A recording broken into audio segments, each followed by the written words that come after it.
excuse me. Sorry, that wasn't a good way to start. Welcome to the Annex. And I am your hostess, or one of your lovely hostesses, Luna. And I'm Terry.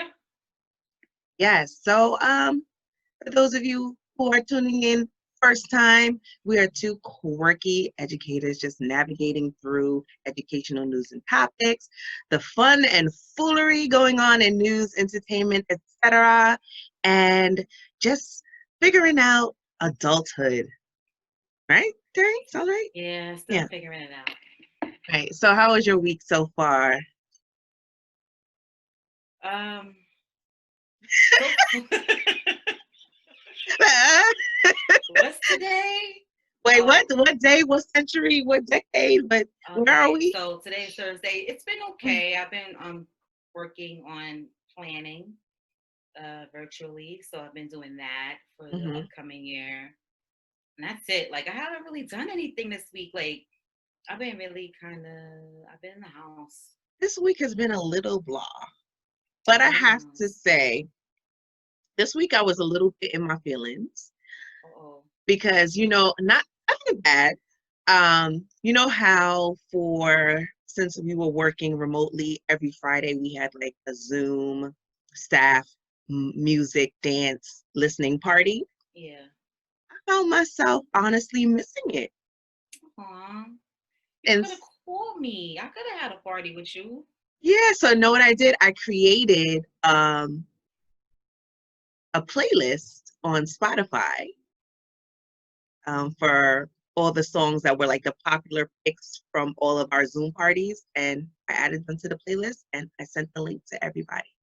And It this, was my link though. I'm sorry, I'll send that to you later. I mean, it's cool. No, I'll send it to you. Yeah, so I sent the link out to everybody, just letting them know that I'm thinking of them and I miss them. I really did miss my job as the remote DJ. It was really fun. That's fun. I don't know what I feel right now. Hmm. Like I just feel over. I mean, I'm trying to relax. Like I have my relaxing moments. Like we're watching Harry Potter. We Hmm. finished we finished the movie 4. Hmm. That Baltimore, yo, he is in live back and You're not full supposed to say effect. his name. What we doing? Oh, that's right. See, I'm a What rebel. we doing? Like, get with it. So we've been doing that, and I downloaded the BET Experience app for my smart TV. You know, like where it's the Tyler Perry streaming services, Okay. and I've been kind of after like I've been binge watching Medea films, and I binge watched the first Wives Club with Jill Hmm. Scott in it, and that was really good. So I canceled it because I don't think that I want to keep that subscription because I Right. have all the Medea movies on DVD and I already have Hmm. Martin and stuff like that. But I do have it until the 19th, so I have been watching all the Medea plays and I'm still laughing and the girls enjoy it. So, Hmm. you know, that's what I've been doing. I haven't really had the desire to go anywhere, honestly. Right. I just been like in the house, like, okay, I might go out tomorrow. I might need to go to the Walmart, but And I think that's part of what this experience has kind of taught us, that a lot of some of the things that we do are things we want to do, not mhm, necessarily things we need to do. right. So yes, going out, interacting with friends and family, that's all great and wonderful, but there's a lot of things that we did in our daily lives or will do in the future, maybe not, that we really don't need to do. It's just extra for no reason. So it will be interesting to see how, when the world fully opens back up, like if there'll be any changes or any shifts in the way that people will conduct their daily lives as far as the activities they engage in. Well, unfortunately for me, unfortunately, um, the athletics out Hmm. here, they're Hmm. opening. So if you look at my family schedule, yes, I have a family schedule in the kitchen like you see on television. I do. She really does. Um, the older daughter joined track. Can you believe that? Oh. Lazy bones. Yes. So she's at I practice was like, right now. oh. I have another mom bringing her home. And then the other one starts basketball AAU. So every day they either both have practice or somebody's going to be at practice Wow. for like the next couple of weeks or the next, like for the rest of the summer. So like that will be picking up for me in my life. I'm becoming a sports mom in the evenings, which is going to be like different because, you know, we haven't done anything since March. So. But I'm glad. I think they're kind of glad to be back and active a little bit. Well, I know that people are glad to be back and active because my 16-year-old has never been interested in sports unless I told her she needed to. So the fact that she came to me and wanted to do this means that she's bored out of her mind and she needs to get out. So I'm like, I'm with it. Go ahead, girl. Go, girl. So that's that.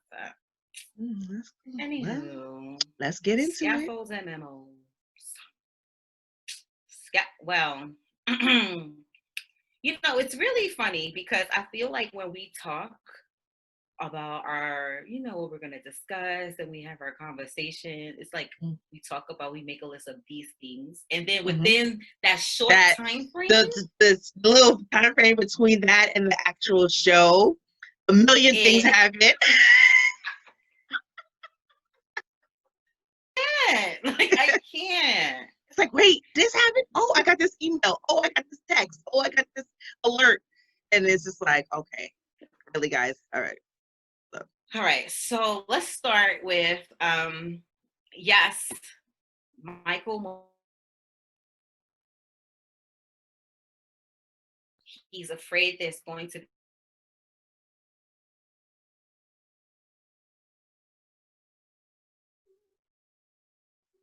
So Michael Mogul came out with a message that he has been warning City Hall that there will be a child care crisis in New York City for months. And it's not looking good because people are going back to work. And yet no real concrete decisions have been made. Right. So I know that during this time, especially towards the beginning of quarantine, quite a number of educators or educators that were just retiring or work part-time volunteered their time to work in the childcare force in order to support the frontline workers because of their hours their hours already were ridiculous, but even more so they had like 24 and 48-hour shifts. So now those people are going back to work, you know, possibly in the fall, or not even the fall, next month, depending on where you are in the United States. Some are going back next month. And they need childcare for their children that are at home. So, right. I don't know. So as I was scrolling Twitter, I came across this hashtag called, it's two hashtags, which took me aback. National Teacher Strike, hashtag National Teacher Strike, and hashtag Refuse to Return. Oh, wait a minute so now. Basically, yes. Refuse to I return. didn't know about this until I was on Twitter. That's a strong hashtag. The people are mad. The teachers and educators are upset because they just don't understand why it's so difficult to understand that it's not safe for anybody to return, given that they haven't gotten a handle on the coronavirus. Right. They're giving everybody else, parents, this job, that job, the option to stay home remotely, but then you're not giving teachers the same option, which is not true. I'll get to that in a second. And not in all states. Florida basically had to sign a waiver. They were told to return, but then signed a waiver saying that they're returning voluntarily. But they're being, it's like it's like contradicting. But our New York City actually sent a survey out yesterday asking teachers to apply to remotely teach based Oh, on okay. like you didn't get it? You should look. It's there. Yeah, I have Michael to look. Mogul sent it out. Yeah. So Yeah, I basically, saw some he teachers sent have something, but I to. didn't read it yet. I thought it was Yeah. So about he's. um the form for you to fill Mhm. out if you have like a health issue that will cause Yeah, you that's not to return. basically it. It's the same It's one? Oh, basically. okay. Yeah, they actually make. They're just saying that it's an application. Oh, they just made it all one form for whatever. Yeah. Oh, okay. I didn't fill it I didn't out read it yet. because I don't think I'm gonna apply to teach remotely, even though I, can be considered obese because I am Oh, somebody thicker. somebody contacted me about that, and I was like, do what you got to do. If you don't feel safe, if you don't feel like it's a healthy space for you, then do what you need to do for yourself and for your family. I just started taking crazy vitamins, and so Mhm. I went to get vitamins, and I've been like, I got the vitamin box. Like I'm 60 years You old, and your Monday through that your Sunday through Saturday. Sunday through Saturday, Click it, click and it, click it, click it. girl, I have my elderberry, my vitamin C, my vitamin D, my B12, like, and I have an alarm on my Calcium. phone. I do Don't have forget that. vitamin D. I do have that. And I have an alarm on my phone every night at 9 p.m. It says take vitamins. Yes, I have an alarm Okay. on my phone for my vitamins too. So I'm just building my immune system just in case I have to go into COVID to teach the babies. Hmm. And, we'll see what happens. But the thing about it, you sent me that tweet that they said someone dropped their child off with COVID. Hmm. Let me tell you something. How much is that like accurate? Even without let's take away COVID. Just Let's take away regular just sniffles regular and school year. headaches and stomach aches and 24-hour flus and pink eye, How many lice. times have you gotten a student in your classroom sick, Yeah. And you're looking at, I'm dropped to like, school? literally meet them at lineup like, what's wrong with your eye? Why your eye look like that? And they're like, I don't feel good. I'm like, you don't. Friends, can you walk your friend to the nurse? Don't touch them, please. Thank you. 8 a.m. in the morning. Soon as it line up, you can see the fever coming out of their eyes. They are on your line. Steaming. Just steam coming off the baby. And they are dropped at school. That's another concern. Like, because parents have to work, we get it. Right. But, at the same time, this is a very dangerous virus. So the concern is like, okay, we're doing all this planning for blended learning, and Carranza got on. He did the whole parent workshop today, the whole town hall where they're sharing the different models of blended learning and answering all the questions. They're updating the ventilation systems. Now, Mhm. these buildings across the city are 1,000 years old. Like a lot of these buildings, many of them are so old that to even install air systems and air condition, they have to like rewire the entire building.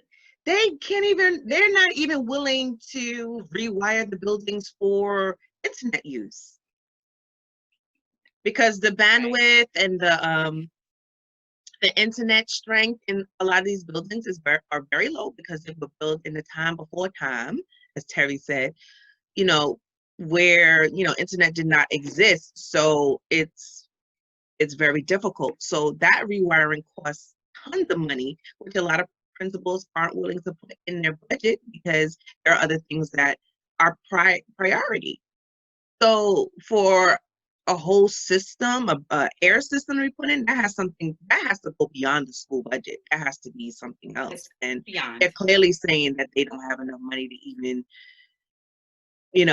pay current staff or So how extra you have staff. money to like do a whole like new ventilation system in some schools that fight different viruses? Like I'm when I was on the town hall like and Hmm. then he said they're gonna take everyone's temperature daily what's the logistics of that? Like, what is that going to look like? Every kid, when I'm thinking, I'm thinking about K to 2. If someone on the call said, think about Bronx Science, we have 3,000 kids. How long is that going to take? That's going to take 20 minutes a day. It's going to be to like take the temperature of everyone. It's going to be second period. Right? And then also parents have the option. Like, so say if I said as a parent, I want my child to go into school for live instruction. At any time that I change my mind, I could take my child out and have them stay home remotely. Mm-hmm. However, if I decide to have my child stay home remotely, I can't just decide, okay, I'm gonna send them to school. You have to wait for a period. They said they're gonna have enrollment periods. Mm-hmm. Where you have to wait to that period, like how you change your insurance. Mm-hmm. You have to wait for those periods of time to re-enroll your child for live instruction. They're not gonna do that. So it's just so. Someone asked what about gym? Mm. Then the answer was, we're gonna try to provide, gym and the things that they usually get, but just understand that for the first few months, school is just not gonna look the same because they haven't even decided how long we're gonna be in the building per day. Right. That hasn't been decided yet. So my fear is, and you can add to this after I say this, is we're doing all this planning for the blended model, and then they decide we're going to be working remotely, and then we're not prepared. Because some people still have technical difficulties now.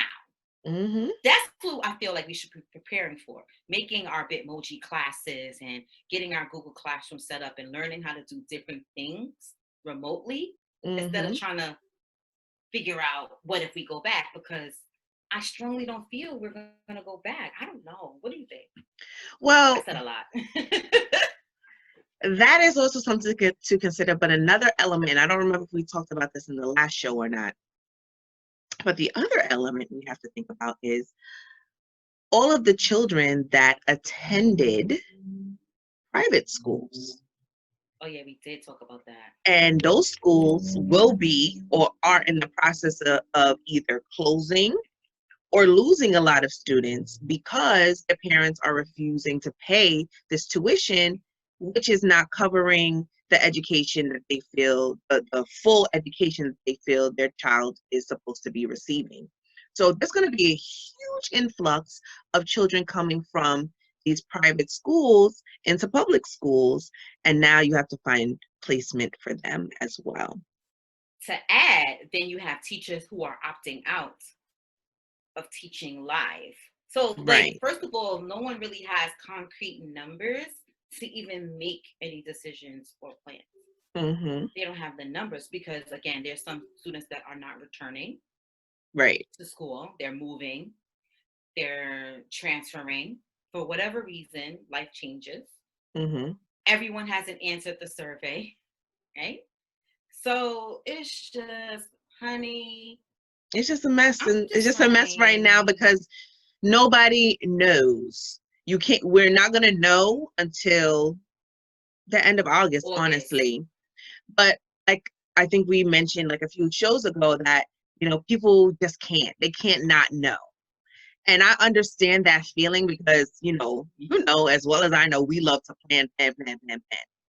But you can plan to prepare, but you don't know necessarily what the circumstances will be that you're preparing for, but you can do a little something. But people need, it's like when you're on a diet and you're working out, you kind of need that constant encouragement, some people, to keep going, to keep at it.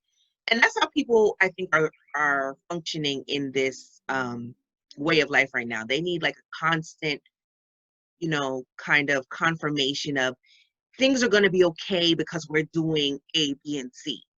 And we're going to come and check in with you every 2 weeks to let you know that we're doing A, B, and C. And this is how A, B, and C have shifted or how it has changed.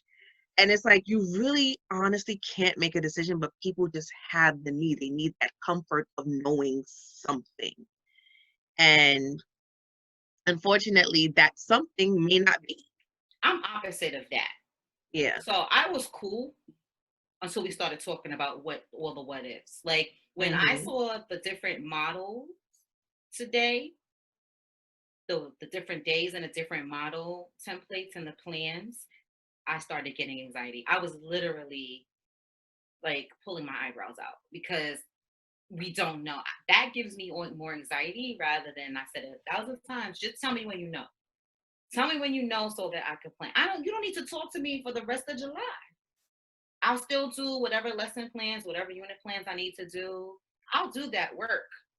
But right now, with all these different possible models and taking the temperature, no one knows what it's going to look like. We're all trying to figure it out. That is the part. Like, some people like that conversation. I personally don't. I'm just like, listen, you guys, you're killing my buzz. It's the worst. 2020 needs to go. Like, I just can't. It's just been a mess. But stay tuned. He said that he will be meeting with the parents again via town hall. There's a U of T town hall on the 21st. Yes, I got that email. The news, like, I honestly do not listen to what Trump has to say, or his friend DeVos, whatever her name is. I kind of tune them out because it's just, I can't listen to their rhetoric. And I just listen to Cuomo and sometimes de Blasio.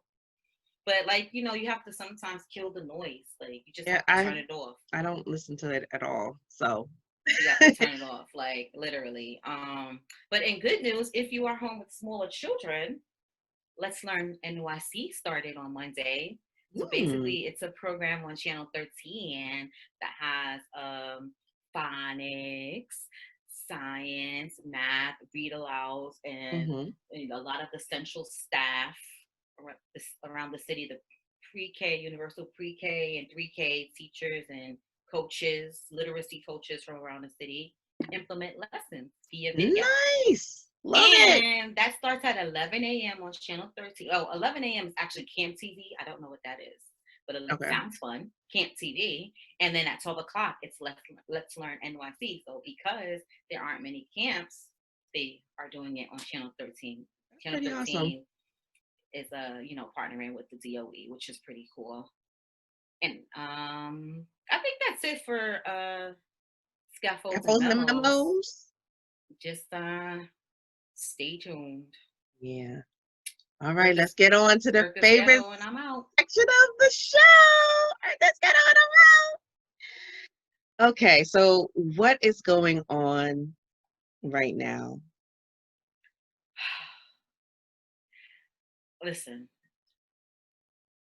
people are entangled. I don't even want to go there. I can't do it. I can't do it. We are in entanglements. No. No, we're not gonna do it. Don't do it. This is the one thing I'm gonna say, because I could care less about what people are doing in their private lives. Do whatever you want to do. Make sure you're not hurting yourself or anyone else. However, the memes that have been created from this whole incident is what I am here for. Like, his crying face meme has, I think, replaced Michael Jordan. I think it's Michael Jordan can retire. The Michael Jordan meme can retire, and this meme can now replace it. And it just all the memes that have come from it just cracked me up. My favorite meme was, I sent it to you. Y'all need to get entangled with the word. And it had the church mother with the white church hat. I was like, I know that's right. You need to get entangled with the Lord. Okay? Wrap yourself in the word. Wrap yourself in the Holy Ghost. Yes. and get into it. Yeah. You need the Lord. You need God. Don't get me started. Oh That my was my goodness. favorite. But I, I appreciate the internet during this time. internet, they are stay It's winning. undefeated. They It's stay winning. undefeated. And I'm like, listen, let me let y'all know. Yes, Chloe, tell them. Let me let y'all know that you're great. Internet's y'all are great. Y'all did your job. You had one job and you did it. So, and you did it well. This wasn't on our list, but then I saw, like they said, the internet trying to find out who shot Meg the Stallion. Okay, so if you don't know, it just happened, and it was Just kind of like happened. weird because it was just like, oh, matter of fact, you know. And I was like, what? First time I read it, I was just like, what? I thought it was like an old news, kind of before her stardom kind of thing. And No. and she was gonna talk about like how that changed her life or something like that. And I was like, no, that's recent. Like, No, I saw them. Like I was on the internet. I was on IG and I saw the live when she the was live with video. the Kylie and they was twerking their booties and stuff like that in the pool with Tory Lanez. And I'm like, oh, they having a good time. Okay. And then I heard that Tory Lanez was arrested for having a concealed weapon in his car. I'm like, oh my gosh. I like Tory Lanez, actually. I like his music and I like his personality. He's funny. But then when I heard that Meg the Stallion was hurt, I heard it was a glass, but then she came out publicly and said she was actually shot in the foot. So I'm like, oh my gosh. Then I was thinking, oh, Tory Lanez is protecting her. Here I go. Now they're trying to say that he shot her, but that's still news to come because that hasn't been confirmed. Right. But I know all she really said was it was a direct assault against her. So it wasn't a mistake or accident or anything like that based on her response. But I hope that she's okay and that she's healing and she's chilling. Well, she got to chill now. And that she just, heals positively. And somebody wrote, see what happens when she hang out with Kylie this one time? She gets I'm generous. I'm generous. Stay away from them. No comment. Oh my goodness. Yeah.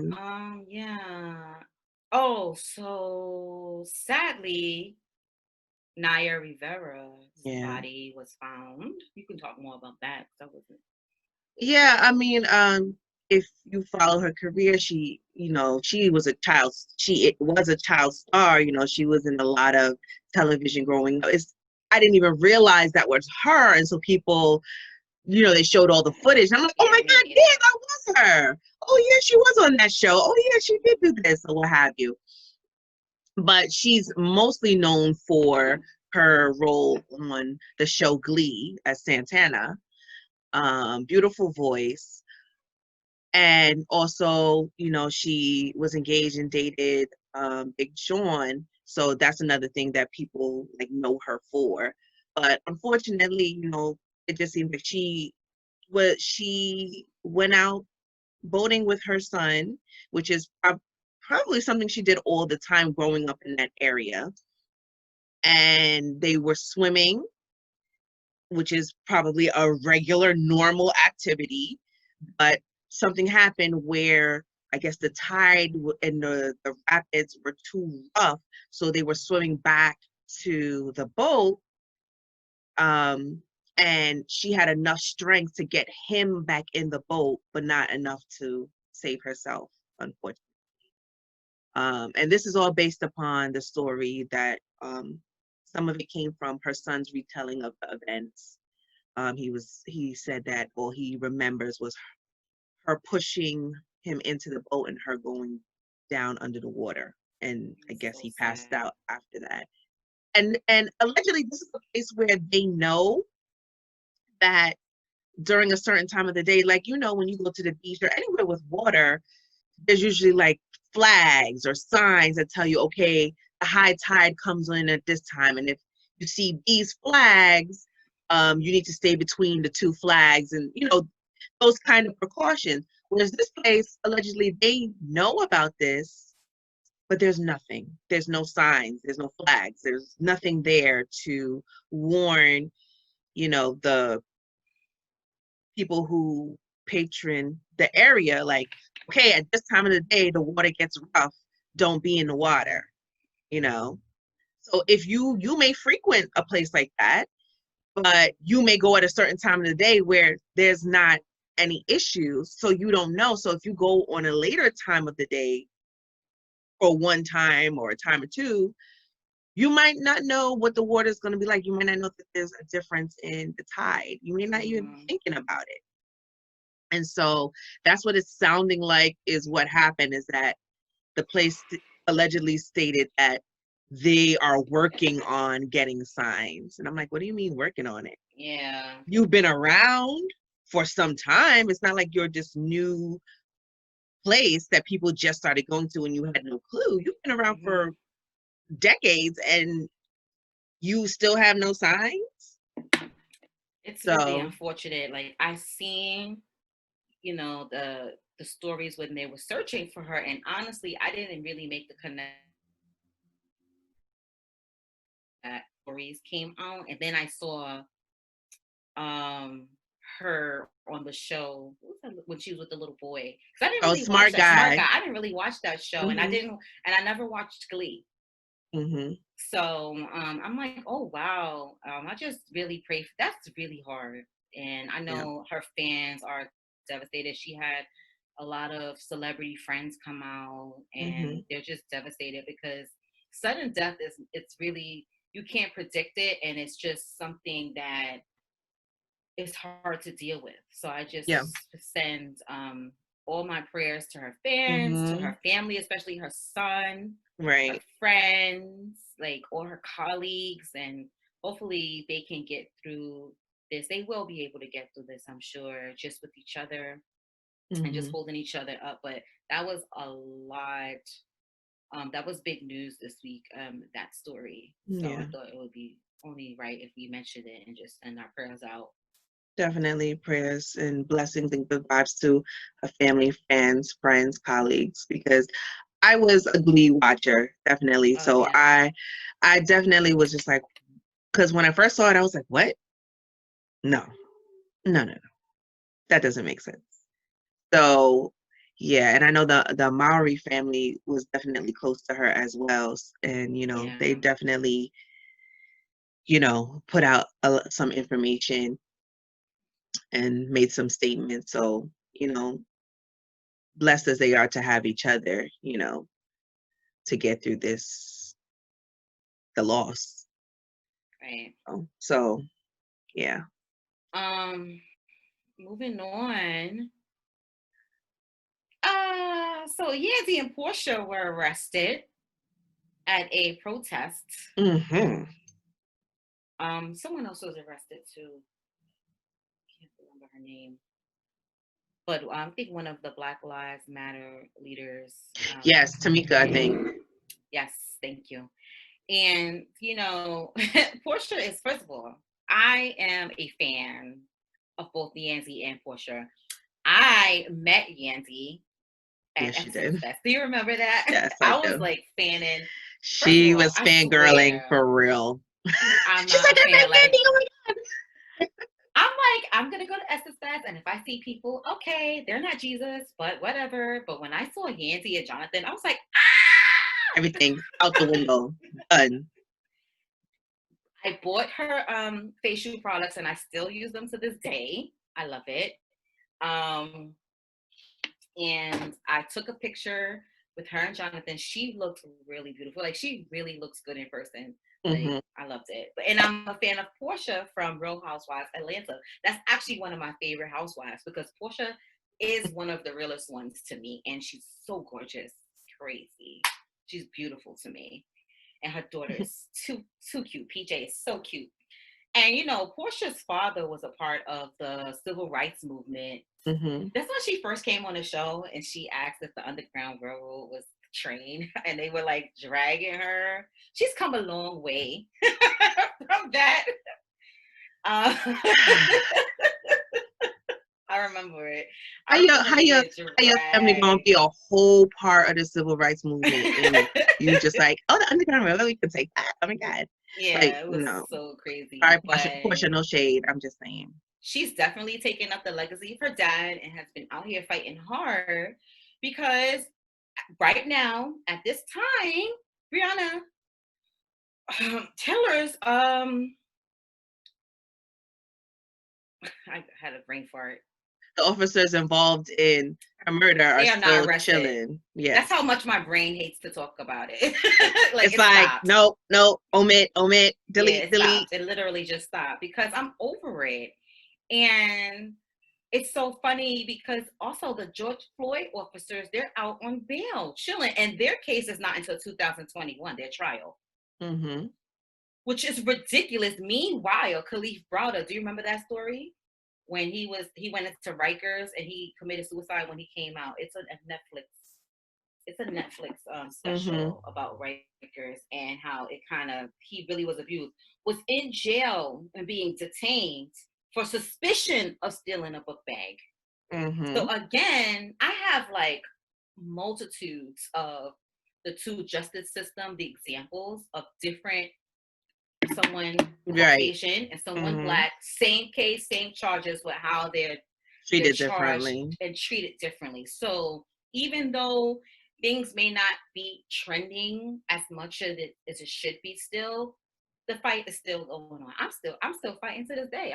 I'm having a fight with my neighbors about my Black Lives Matter sign. A flag. Listen, that Mm-hmm. sign is gonna stay there. I don't care. I'm unapologetic. But so they were arrested, and she made her profile picture her mugshot. She's hilarious. Love it. And you know, Yandy's always in the front line. She's very passionate about prison reform, of course, because of her husband in these season, things like that. She's always been like on the front line. So they were arrested. I was just at a demonstration out here for Black Lives Matter, still having the conversations, and across America, it's just so blatant. So I don't understand why it's so hard to understand for people. But again, we didn't write about this in the same topic of Nick Cannon. Yes.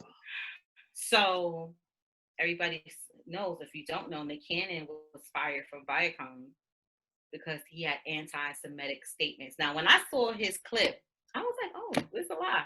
Oh, you telling the truth? Go ahead, brother. Speak Mm-hmm. it."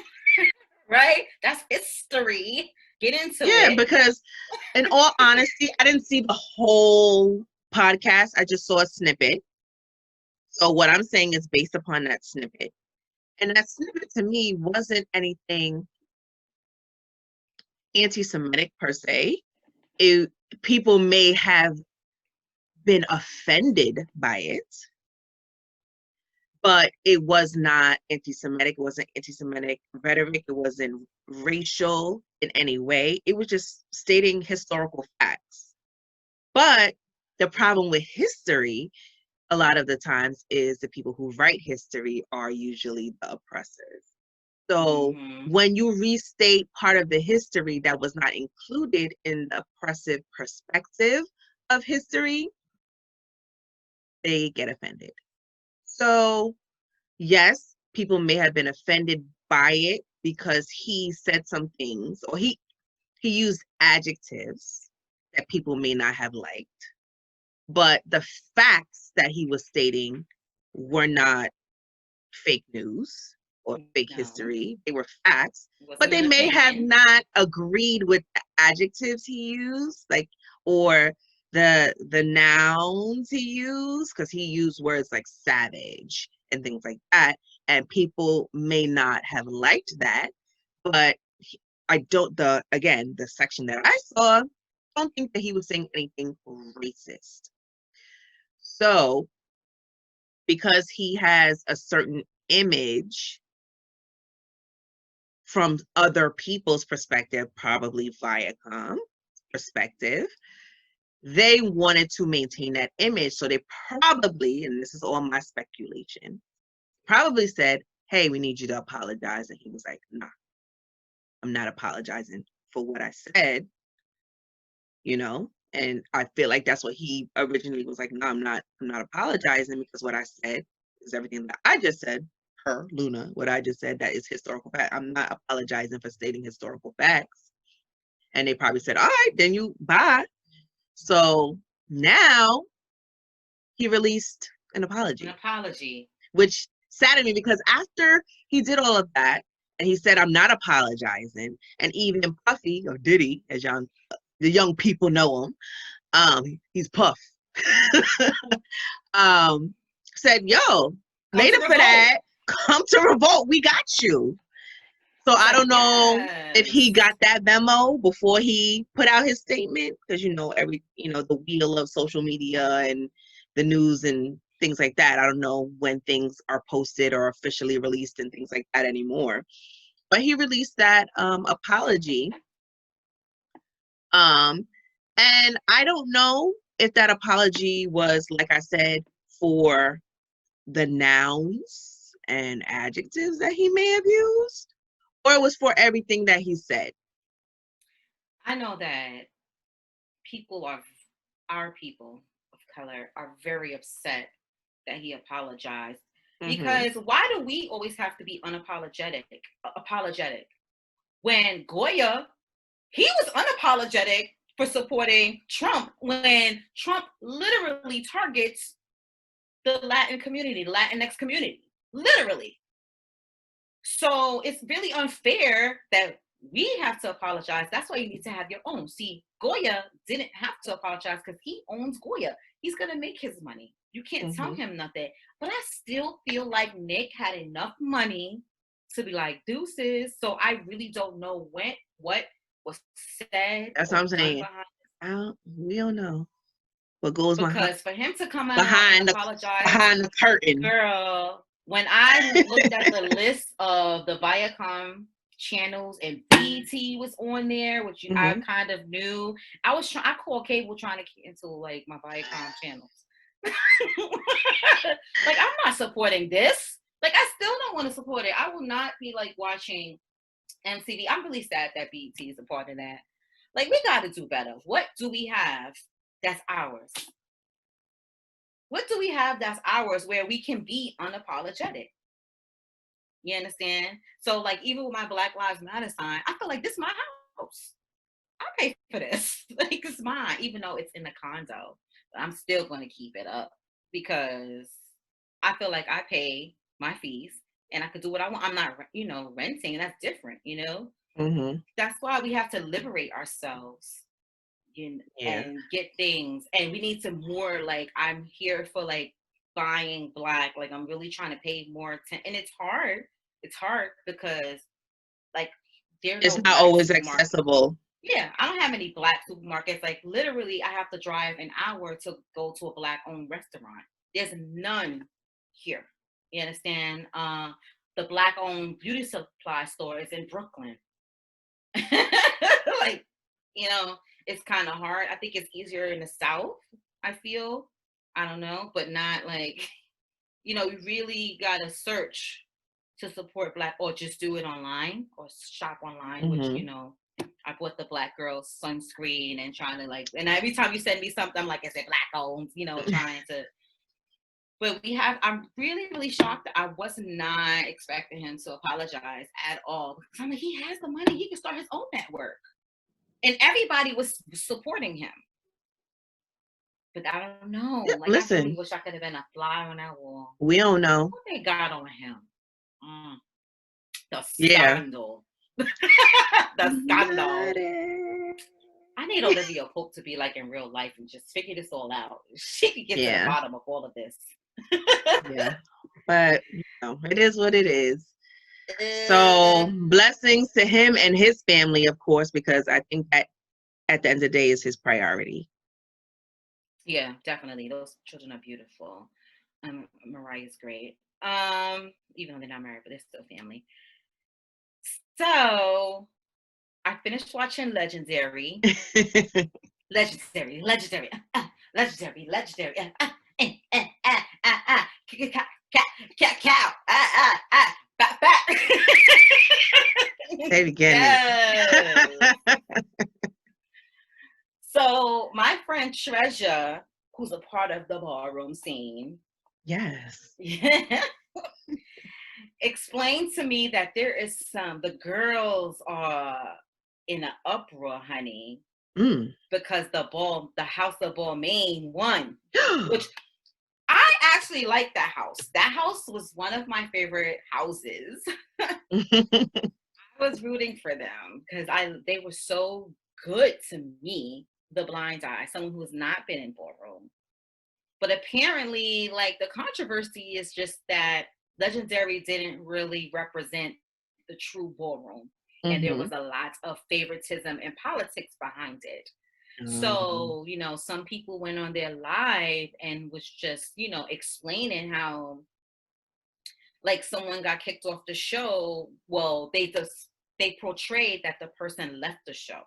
When in fact, HBO asked that person to leave because him and one of his teammates got into a physical altercation behind the scenes. But people that are part of ballroom, that are part of houses, say we fist fight all the time. That's just what we do. But again, that's not your network. So the producers and executives are not accustomed to that type of altercation. But you know what? It could have also been a part of the contract. That's a good point too. It could have been. And like also they were saying they cut out a lot, which of course we know in reality TV, they depict what they want. Yeah, everything That's is not just going to a make part of the it. cut. Yeah. And so, and they said that it didn't display and didn't really highlight the 5 elements of voguing, which, you know, that's what the ballroom scene is. Right. Before Outside closed, me and Treasure was supposed to go to a ball. Treasure and I, we had a ball to attend, but we didn't get to go. So I mean, we were talking and I said to her, like, it's cool, but you know, it's a big deal that it's even being displayed on a major network. Remember, that was just an underground thing for a long time. If you ever watched Paris is Burning, if you watched Kiki, those type of documentaries, this has been going on for more decades. You know, the ballroom scene, and now it's just coming to light now because they have been fighting to get their respect and their exposure. Right. So, you know, for me, someone that's not a part of the ballroom scene, I enjoyed it. I'm like, yes, I'm glad they won. They did great. But for someone that's a part of the ballroom scene, they're like, they shouldn't have won because they didn't do this, this, and that. Right. And I think that is what one of the judges, forgive me, I can't remember her name. Leomi? Yes, that's what her presence was there for that. And she's just marvelous. On top of that, she's just like, yeah, she's gorgeous. Just marvelous. You but have to watch her YouTube videos, honey. That girl can dance. But go ahead. Yes. And I think that's what she was supposed to bring to the show, that element, like, okay, this is that. Like, watching it with one of my friends, she was telling me, okay, this person knows all of this. And watching the show the few times that I did, I was like, okay, yes. Everyone kind of looked at her, like, after everyone, they were like, okay, this one said their piece, that one said, yeah, okay, all right. But what do you have to say? Because I care what you have to say. So I think she brought that element, and like with any of these kind of reality talent shows, you're going to have the person that is kind of the expert in like all of it. And then you're going to have, the person that's there because they're the people's people, like people like them. They're the personality on the board. And you have the person that is maybe more of an expert on the dancing aspect, the person that's more on, has more of a vibe with the people, like what the audience wants to see, not so much on the technique and the style and, you know, all of those kind of technical aspects. So you're going to have the different people representing those different aspects of not only the particular talent that is on the show, but also of the average person that's watching and the average person that has experience with whatever the talent is. So, I mean, you're not going to necessarily get, I mean, look at any of those shows, the American Idols and the whatever, So You Think You Can Dance, America's Best Dance, any of the shows like that, you're going to see that the person that, or the group that wins isn't always the group that is most in line with the particular talent of that show. I stopped watching American Idol just because of that.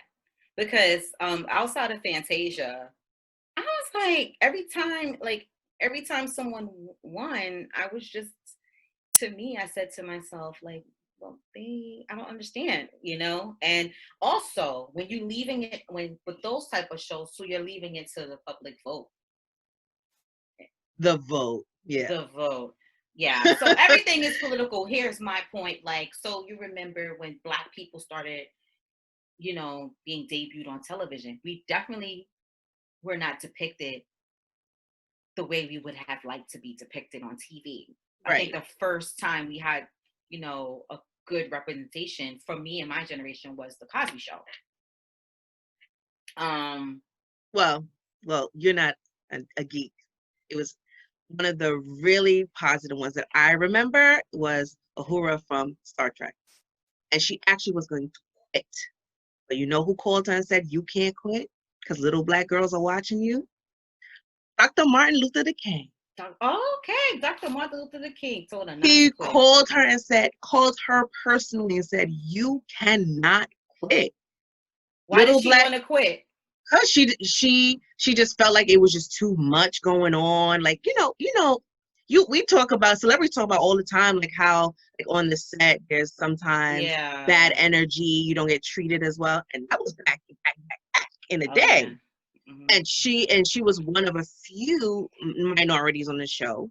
She was Black and she was a woman. And her role was like she had a speaking role. It wasn't like they didn't give her the cookies. So she was like, nah, this is not, And he was like, no, you got to stay because there's little Black girls watching you be a scientist on a show. Like a publicly broadcast, like a huge show. Yeah, that's you a big have show. to stay. So that is one of my earliest memories of a positive brown woman on a show. Yeah, see, I didn't watch Star Trek. Right. Yeah. So, and it was like in a world where, brown people really couldn't be like geeky and nerdy. And so then when they did The Next Generation and LeVar Burton was on it, I was like, oh, shoot. Like I was hyped. So, and they were portrayed again in a positive light because, that whole thing was supposed to be in the future where there was much more understanding and racism wasn't an issue, sexism wasn't that much of the issue, still an issue, but not that much of the issue, and so on. Yeah, so that's what I'm saying. Like, it takes time. I'm celebrating that the ballroom scene is now being showcased through polls, and Legendary was picked up for a second season, which I'm extremely excited about because I cannot wait. That show gave me my entire life. I can't wait to Outside open so I can go to a real ball. And it was just something, again, being in the house, not really going outside a lot, binge watching through the episodes, and it was fun to watch. I enjoyed it. But there's always going to be controversy, especially with things that are new. So that was interesting to discuss. That was a good debate that we had, Treasure and I. And I was able to watch the lives. But yeah, outside of that, I think that's a enough of Earth is ghetto. I'm really trying to think about what country I plan to become a citizen of. I'm still kind of thinking. I mean, it's still Earth, so it's still gonna be a hot mess wherever you I go. feel like I'd rather be ghetto on an island somewhere. What island? Still thinking about it. Because wherever you go, it's gonna be ghetto. It may be a different type of ghetto. So where are you gonna go? Where are I'm you gonna gonna be. go? I'm not going nowhere. I'm gonna be right here. You gonna stay here? I'm gonna be here. You're I not mean, gonna take a cruise to cruise. You're not gonna take a cruise to outer space. I'm gonna see who on the ship. Because I may not want to go with whoever's on that ship. I may be like, you know what? I'm gonna need a refund. I'm gonna step on off ship shuttle. Oh man, I gotta see I gotta see who all going. Ludacris is he has his citizenship in Africa. I forgot which country. I can't even think of it. Gabon, I think. I think it's Gabon. Oh yeah. So some people are getting their citizenships. Their dual. I heard I could become a citizen of Jamaica because my mom's from there. Yeah, you ready for that country life? My aunt lives in Kingston. I heard that's pretty cool. She seems happy. I have a friend that lives in Jamaica. She's flourishing. Okay, well, good luck. Thank you. Don't be jealous. When I'm not. A citizen of my island, you gonna be like, Terry, can I come visit? I'm like, yeah, sure. I'll visit. I'll definitely visit. So now we're going into adulting. And today we have a special panelist with us today. Today we have Mr. LD is here with us. Say hello to the people, LD. Hello. What's going on? Annex family. How you doing? Glad to have you here today. Glad to be here. Take it away, Terry. Adulting. What are we talking about today in adulting? Well, the reason why we have LD here is because he's one of our fans. He's the #1 fan from what we heard. That's what the streets are saying. And, you know, he listens to our podcast weekly and he felt like he didn't agree. Oh, man. With our sentiments about 50 Cent. So just to rewind for those of you who may have not tuned in to the last show, Terry and I spoke about 50 Cent and Lil Wayne it's actually Lil Wayne's show, his podcast, right? And he was a guest. And he was speaking, not so much from our perspective, not so much in a positive light about Black women, you know, saying that they're angry and they are, you know, aggressively angry. And he likes more of the exotic, kind and gentle type woman, whomever or whatever that may be. And, you know, yeah. Terry and I didn't like that. So LD is here to argue another perspective of that conversation that we may not have acknowledged. So, LD, what would you like to say? Well, ladies, audience, I took the liberty of watching the whole entire interview. Oh, okay. He did his research. Good hour and a half. Yeah, I came prepared. So I think that a lot of social media outlets and, you know, just different news panels and articles and things like that, they use like a lot of clickbait. You know, they want to get attention fast. Right now, real sensitive times where there's a lot of turmoil with the Black community and the rest of society.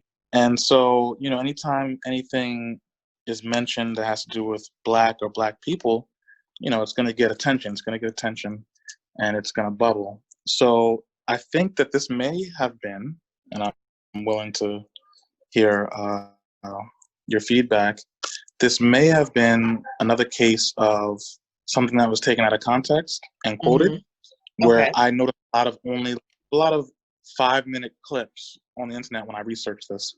And you really got to go dig to find the whole interview.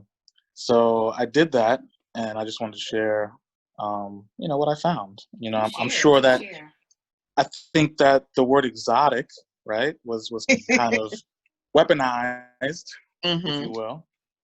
But I took down the definition, but I'll just read the end parts that apply to what he said, right? So, of a distant foreign country, out of the ordinary, and not ordinarily encountered, right? So his statement is, we didn't see these things growing up in the neighborhood, right? So obviously, Where's he he's from from again? South Side Jamaica, Queens, and I mean, there's diversity. There's diversity, right? There's diversity.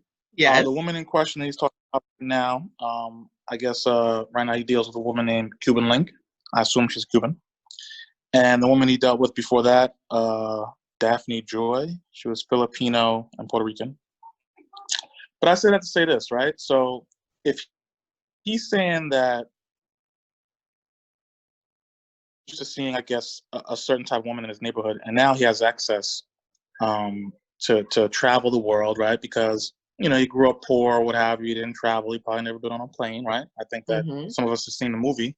If you've seen the movie or follow him or his life story, never been out the country, never seen these things, and now he finds himself comparing his experience growing up to where maybe he saw one thing to now he sees these quote unquote exotic women, which against black women, it's just he's saying definition ordinarily out of the ordinary, distant foreign country, and that's where these women come from. And he's saying that that's what he likes right now. That's his preference, right? Similar to when I know sometimes there's an upcry of a black man coming out of college, playing sports, and he marries a European woman, and there's a little bit of raw about that, right?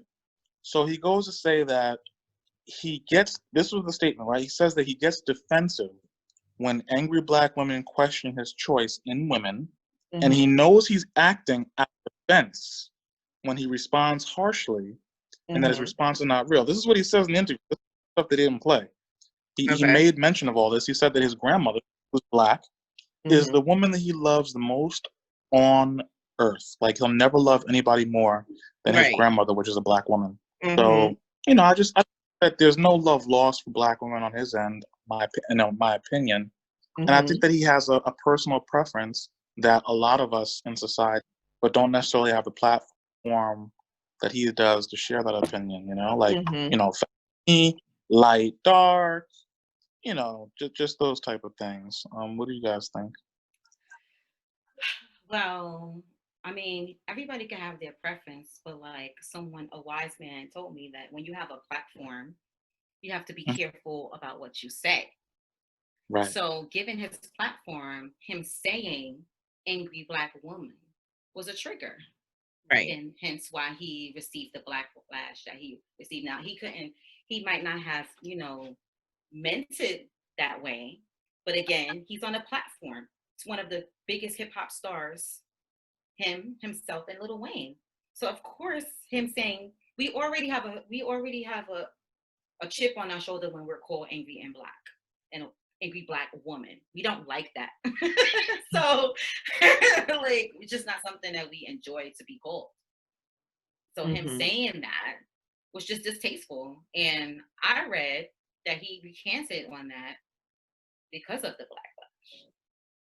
backlash. So I don't know if that's true, but again, like, he can have his preference all he likes, but he has to like really, especially like during this time, because we are all extra sensitive right now. Right.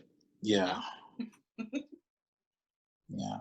I wasn't sure if you were going to say something, but no, I agree. I agree. I understand that may not have been his intent. And yes, you're correct, LD, when you say yes, it was 100% clickbait. And I think, I don't know how that podcast runs. I don't know if it's live, pre-recorded, or what have you. Do you know? It's live. It's live. Okay. Being that it is live, for as long as he's been in the industry, he should know when something is live, you do kind of have to like be very like hyper aware of what you're seeing, even if the environment that you're in is a comfortable environment, which I know that it was for him. You still have to be hyper aware of the things you say, and then once you say it and you realize it, being that it's live, you kind of have to like make sure your intent is clear, because then you get into these situations where it's like, what did he say? You know, wait a minute, we've been buying your seeds, watching your show, all of this for all this time, and you gonna call me a what? When I'm on the front lines protesting. Luna, it's so crazy because, you know, I wrote down the before and after of the clickbait. He literally says that he knows what he's saying sounds crazy, but it's his reaction and defense where they come at him trying to persecute him for choosing this woman that he cares about and loves. You know, like you ever try to protect something that's near and dear to your heart, and somebody says, "Why are you with that girl?" And it's like, yo, I would die for that. I would die for that girl. What are you talking about? And you know like, what? Well, why? And, you know, and they probably acted that, like Terry said, that he triggered them. So it's not it may not at the end of the day be for some women like, why are you with that girl because she's not X, Y, and Z. It is, you triggered me because you said basically in that statement, what you said to me and every other Black woman is, you are not enough. I want this. This is what I want. And that may not be his intent, and he may love that woman, and has every right to do so. And no one has any right to tell him who to love.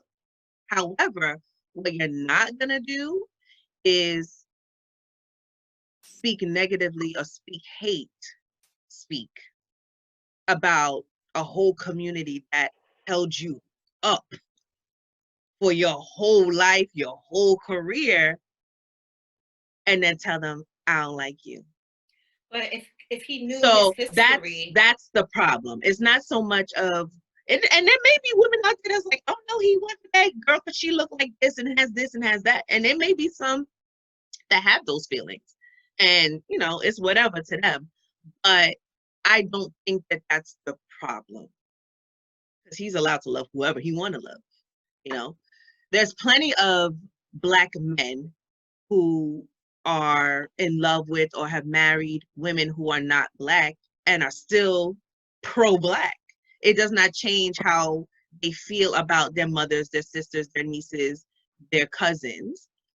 But when you start to talk in a way where you're showing that may be your thinking, that's when people have a problem. But Cuban is Black. We talked about that in the whole last episode. I know you know, LB, because you listen. So like if he was, you know, he probably wasn't thinking. Yeah. If he took away angry Black woman and said, I don't know why women are angry because my lady is an extension of African Blackness, then he would have been on the right page. You know, it's just about his trigger words. I'm sure he loves everyone, but is he? You know, like, and he can't be his cancer, his unevolved cancer self, and just, you know, attack when somebody says something he doesn't like, which 50 does. See now, and I'm run back. I'm gonna run back on that because I have some experience with those people. So well, what people? Wait a minute. Cancer. Well, you know, I am a.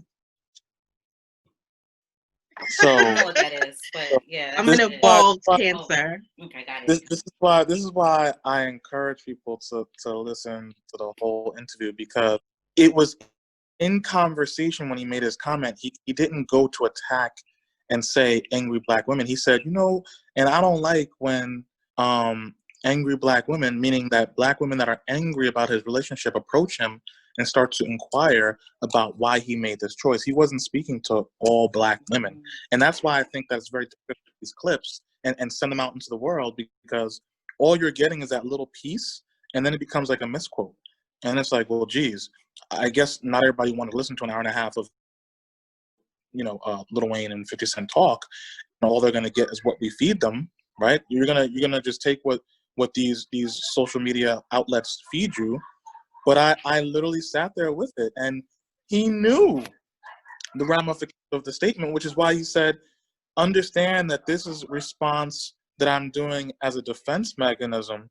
It's not something that he feels. He literally says it in the interview. He said, that's not how he feels. He said, it's not even real. He said, what he's saying about the angry black woman, honestly, it's not even real. He said, it's just his defense mechanism when he gets approached in that type of manner. And his background, he comes from a very hostile environment, not to make excuses for anybody, but just to have what the psychological effects can have of being in those situations. Like you said, it's got the reaction real heavy, so I don't know. Yeah. I just wish we'd all do research. Well, you know what it is too, and it may be our experience as being teachers that we carefully plan everything, and everything that we say we try to the best of our ability. Right. That we're very aware of it, and I think that if his phrasing because he could have said the same thing and phrased it differently. Yes. Because he could have said, I don't remember the phrasing, but just based on the quote of angry black woman, if he had just switched those words around a little bit, he would have been fine. If he would have said, I don't understand why why black women are angry with me, rather than labeling them angry, just labeling their feelings and not the people, right? So I think that would have made a difference if he said, I don't know why black women are angry with me about this, rather than saying, I don't know why angry black women. Right? It's all about delivery, and how, and the phrasing. So, I mean, granted, I'll forgive him this one time. Well, but I understand how words can have an effect. And I'm hyper aware of those kinds of things, and I'm not perfect by any means. I'm sure I've said things to that weren't understood in the way that I intended them to come out, and I take responsibility. I'll say, oh, that wasn't my intent. Let's run that back, and let's look at this, and I know that's what you're saying he did. But again, he's in a different position than I'm in, where every word he says, he may not think it, because he may think, oh, I'm just pity, and I'm in the back, and I'm in the back, and nobody's really paying attention to me in that way right now. So, 50 Cent is a troll. Sometimes he does things just to get a reaction. He likes that. So I wouldn't be surprised if he said it that way just to get people riled up. And he got a spinoff coming out. No, he likes that attention. I'm not surprised. He got a spinoff show coming out soon. Well, there have been people poke at him a little bit about his women of late, but I just wanted to point out one thing. I'm not sure how much time we have, but I just want to throw in one thing. In listening to this interview, I actually learned something about a black woman because of 50 Cent. Oh, what did you Which learn? was not highlighted. Please, yes, right. Share. Yes. I come prepared. So, and this is what hurts me, ladies. Honestly, Giving him his exit at the end of the day, this is a black man, right? Mm-hmm. And I've seen many of black men lately get torn down on social media, right? Mm-hmm. I know Eric made some comments about Nick Cannon, we won't go into that, but I'm just saying how black men can be taken down by words that they speak, right? Expressions. And I just want to let everybody know that if you go back and listen to this interview that everybody's making such a stir about, 50 Cent took the time to highlight and congratulate Lil Wayne on starting up his sports agency and having a woman by the name of Nicole Lynn who is the first sports agent to ever represent a football player in the top 5 draft, to be a top 5 draft pick. It appears as though that sports agents, there's 800 of them that are licensed. This is all facts that 50 Cent said in the interview. 800 of them are licensed as agents, right? 5% are women. 1% is a black woman, right? And that's Nicole Lynn, who is signed under Lil Wayne's sports agency. And he took the time in this interview to, give her flowers and tell her that she was doing her thing and that he was real proud of her. And then I went to do some research on her, and she's doing like amazing stuff, really pioneering. How do they say? What do they say? Good old boys or whatever, when the guys are running stuff and all that. Mm-hmm. A boys club thing going on in that sports agency life. And she's really paving the way, and he took time to give her flowers in the show, but they don't show that though. So you're saying that They 50 Cent is woke? Listen. Well, actually, it would be Lil Wayne. That's what Lil Wayne is woke. His sports agency, right? Lil Wayne. No, it's Lil Wayne, but 50 Cent brought it up in the interview to give Lil Wayne his props. I see you out there. I see what you're doing. I appreciate you doing that. Keep doing more of it, is because 50 Cent is involved in boxing heavy. He has his own boxing promotion company or whatever, so he's got his hand in that, and he's really into sports. But he gave his time. But why is that not a partial interview? They don't run that. So it's the negativity and the stereotype of the black man, right? Which is what prompted my appearance today to say, I understand that we have to have our reaction. It's a very volatile situation right now in America and in the world, so I get it. But I just wanted to come and say that sometimes you got to do a little bit deeper dive than what these people feed you on these social media outlets, You're absolutely and hopefully right. all of us. You're right. Thank you so much, LD. Right. And we really appreciate your input and voice, and the fact that you are our number 1 fan. Yes. Yeah, this is the best podcast on earth. Thank you. Thank you. You're welcome. Maybe see, now we have to not leave Earth, because he just said we're the best one on Earth, so we can't leave. Yeah, stay grounded. Stay grounded. Yeah, it's ghetto, but we're gonna stay. I'll stay, but I gotta go somewhere else. You're welcome to stay. We have one more thing. We have one more topic that we're stay if you like, if you want. Yeah, I'm gonna throw it on mute and watch it in my. Okay. I'll be right here. Okay. Thanks, LD. So we're going to talk about Terry friendships, right? Oh yes, because you were saying you had like an epiphany. Oh right, yes, yeah. Go. Here we go. All right. So this week I was thinking about friendships and thinking about how some of my friendships have shifted, how they've changed, how they've grown, some of them, and I was actually talking to Elle, who was, a guest on our show, and just talking about like how, when people are still kind of figuring out, and Terry and I are also talking about like young children, how they're like trying to figure out friendships. And I'm like, listen, adults are still trying to figure out friendships. So one of the things, or one of the ideas that I constantly saw this week was like knowing who your tribe, who your circle is.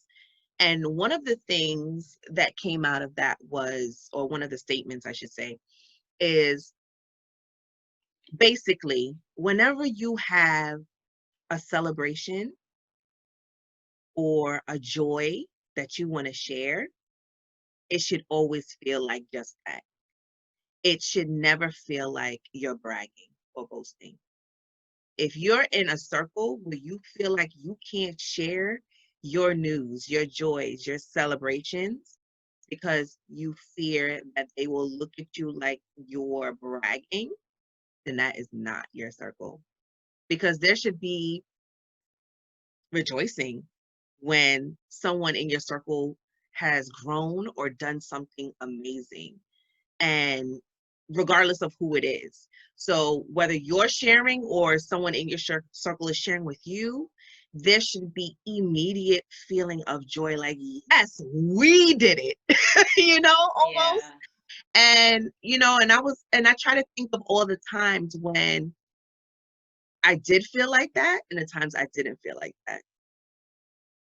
And I realized the times when I did feel like my celebration was everybody else's celebration and vice versa, those are the people who I am still close friends with to this day. And the people where I felt like, oh, I'm not going to share this. Oh, I can't share this right now. Or I shouldn't share this because if I share this, this person is going to feel this way. And when I had to calculate my sharing, that's when I knew I had to stop. And that person was not it.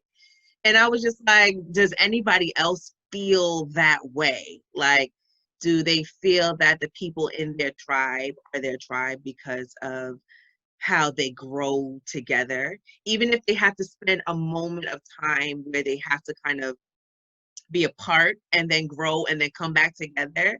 Mm-hmm. Like, I was just wondering if that was like a thing. I don't know. I have like my circle of friends that I've been friends with for many years. So, I do understand that sometimes it's hard for others to see you grow because they themselves are not at that level. What really sticks out to me when I think about it is you.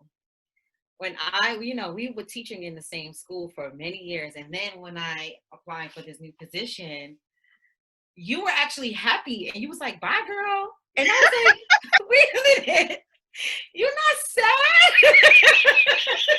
Like, who's gonna walk you to your car every day? We're like walking buddies. Whose classroom are you gonna sit in and drink your coffee in the morning? And that's when I knew. And say, why aren't you happy to see me? Yeah, like that's when I knew you was like a real one, because you were actually happy, though I was gonna leave our little and to the point we're friends now. We have this podcast, whatever. So all right. Like, are you okay? Are you gonna cry? No, no, I'm not okay. I'm being disturbed right now. I can't take it. Oh, yeah. Your home team? She knows she's dead wrong. She was cracking up. Madison. Like, she's in here cracking up with her laptop when I ask a question. Oh, the home team. The home team. Anywho, so yeah, it's just about elevating each other. And of course, you want your team to win. And so, I don't know, like reflecting, I just know I've had friendships. Like, I'm cool with everybody, but I'm not tight with everyone. So, like, I've had people that we were ride or die or yin and yang for this amount of time, and then suddenly we grew apart. I had a lot of those type of friendships, but I don't necessarily know what the real reason was, because there's no love lost. Like, so I don't know. It's just we grew apart, or things like that. But there's definitely, I have my 27-year friendship, longer than that, friendships from 5th grade.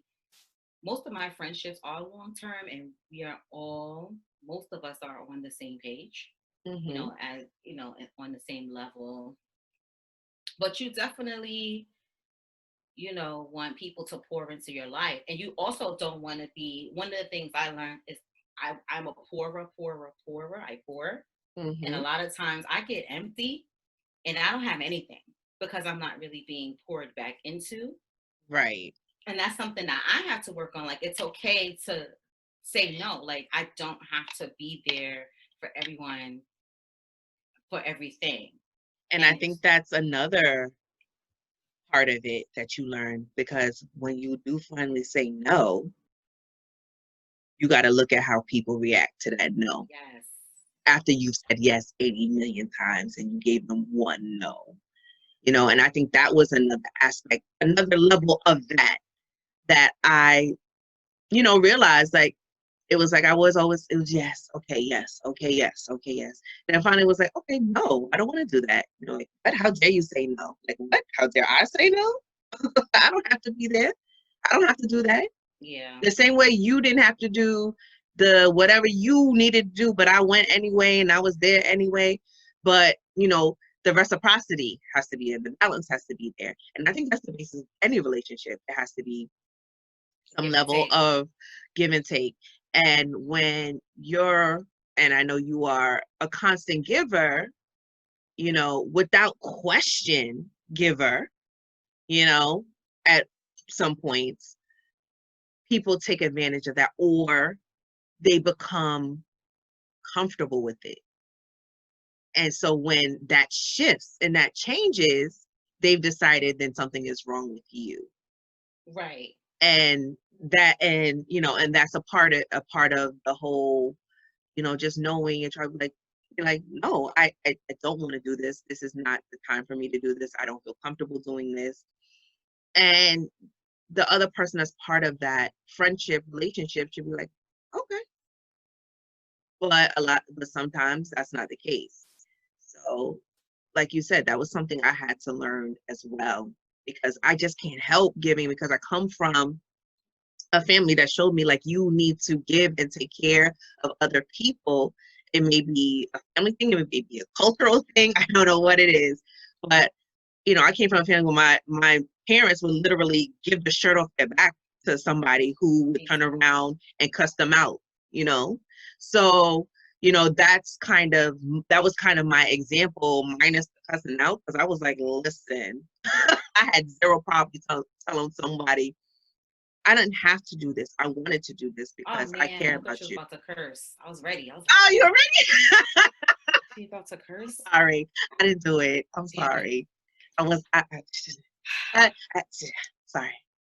But yeah, so I definitely understand exactly what you're talking about. And just, you know, I just say to myself now, kind of, I have like a few people that I contact. What are you laughing at? That I contact. But what am I missing? Let me see. Oh. But I don't know. I love everybody. Yeah. And I have the only person that I really call upon at this time a lot is my mom. Mm-hmm. And, you know, just learning how to say no, and learning also not to volunteer myself as well. Right. I did that a lot. Mm-hmm. So now I have to stop myself and say, no, you're not going to offer. Because it's not reciprocated to me in the same way all the time. Mm-hmm. So friendships, relationships is all a part of this life. Mm-hmm. I'm not into drama and all of that. So I don't know how the girls on the reality TV shows can argue, and then come back. They go to the spa and relax and let it all out. So. But you're definitely winning. I'm winning. We're alive. If you're alive, you're winning. Mm-hmm. Amen to your that. Temperature is 97, between 97 and 98, you're winning. Yes, because I went to get my hair done the other day and she definitely took my temperature. Yeah. So, yeah. Hey, I'm still waiting for my thermometer, Amazon. Oh, you didn't get your thermometer yet in the mail? You better check. Yeah. Go to your app. Check the tracking. Yeah, where is it's at? It's supposed to be here ready Tuesday. First of all, I feel like do not charge me for Prime when my time comes to renew, because I have not received anything in 2 days. Oh well, they're gonna get around it because they did put up a disclaimer when quarantine started that your items are not gonna go get to you in 2 days. So they knew what they were doing. Yeah, because like the last time I checked, my thermometer was supposed to get here Tuesday at 9, and now they're saying we will email you. We'll get back at you, girl, when we're ready to send it. They got some nerves at Amazon. Very low. We see them. We see you. We see you, Amazon Prime. Oh man. Well, that's it for our show today. So if you would like to be a guest on our show, like our biggest fan, LD, you can post your comments on our Instagram which is at the Annex PC. Our Gmail, which is theannexpc@gmail.com. Our Twitter, the Annex 14. That's the numbers 14. The Annex 14. That's our Twitter. And of course, you can catch us on SoundCloud. Oh, wait, Facebook. Oh, yes. New alerts, alerts, alerts, alerts, alerts. We are now on Facebook, Annex. Look for us. You'll see our faces. We're on Facebook. It's the Annex, right? Or Annex. I think the Annex. Right? Yeah. So you can catch us on Facebook as well. And I will post all this information on our Instagram, our Twitter, and now our Facebook. And SoundCloud, of course, you can always catch up on the shows on SoundCloud. And thanks again for listening. I am one of your fabulous hostesses, Luna. And I'm Terry. And this is the Annie. Bye, friends. Bye.